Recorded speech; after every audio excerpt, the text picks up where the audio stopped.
First, we do have a really big story we're covering. That's right. We begin with thousands of remembrances pouring in from around the world for Pope Francis, known as the People's Pope. Francis leaves behind an incredible legacy as a humble, charming, and progressive pontiff.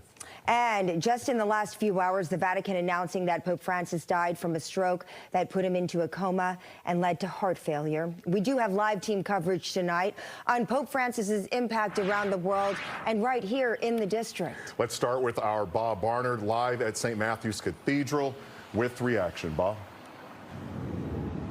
Hey there, Shamari and Angie. The first thing that catches your eye here outside St. Matthew's today is the yellow and black bunting.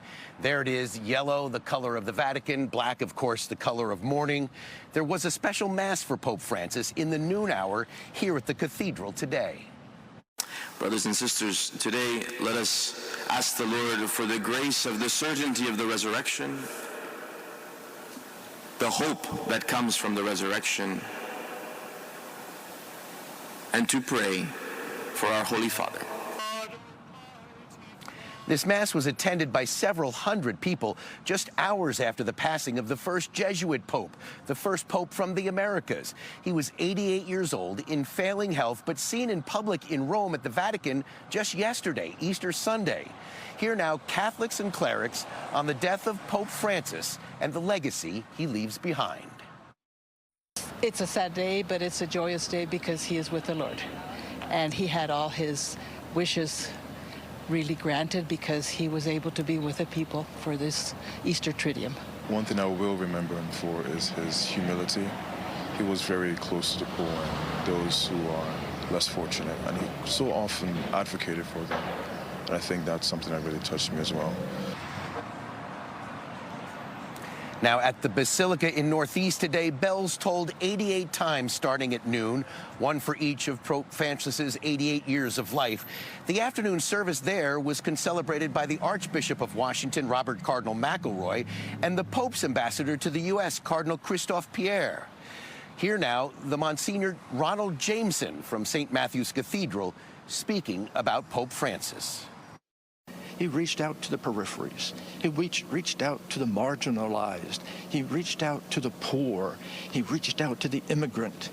And he said, you know, all of us are one. Now, in our next hour, you'll hear from a D.C.-based Jesuit who's an author and a journalist, writes about the Catholic Church, his remembrances of Pope Francis. And you'll meet a young man we met here today, guys, who says he came to the Catholic Church as an adult and met with Pope Francis. We have the photo last November. You'll see that at 5 o'clock. Thank you, Bob. Looking ahead at what happens next from Pope Francis's funeral to the procession selecting the next pope. Our team coverage continues with Kenneth Moden live in the newsroom to walk us through the steps. Kenneth? Shamari, the Cardinal, who is now essentially the acting head of the Vatican, pronounced Pope Francis dead at 7:35 this morning local time. What we know next is and what we expect to see next is a religious ritual that's mostly gone unchanged for centuries and something we've only seen twice in the last 20 years. The papal or fisherman's ring is broken, symbolizing the end of the Pope's time as the pontiff. That ring will also eventually be buried with Francis. Next, the Pope's living quarters. They have already been sealed off. No one will be allowed to go inside until after his funeral. The Pope's body will be placed in a plain wooden coffin and moved to St. Peter's Basilica, where he will lie in state. Protocol says the funeral must take place 4 to 6 days after the Pope dies. This will likely be held in St. Peter's Square this weekend. Unlike other recent popes, Francis will be buried in Rome's St. Mary Major Basilica. It was his will, and we did it. And Holy Father is very attached to the basilica, and for that reason he chose to be buried. We are now entering a 9-day mourning period. Cardinals from around the world will meet at the Vatican to sort of campaign for themselves to be the next leader of the Roman Catholic Church and its 1 billion members. If you recently watched the award-winning movie Conclave, you might have some idea of what that process will look like. Within the next 15 to 20 days, the cardinal electors or College of Cardinals will isolate themselves in the Vatican to begin voting on who will be the next pope. Votes could be counted again and again until a 2/3 plus 1 majority is reached. All the paper ballots will be burned after each count. Black smoke means they haven't made a choice yet.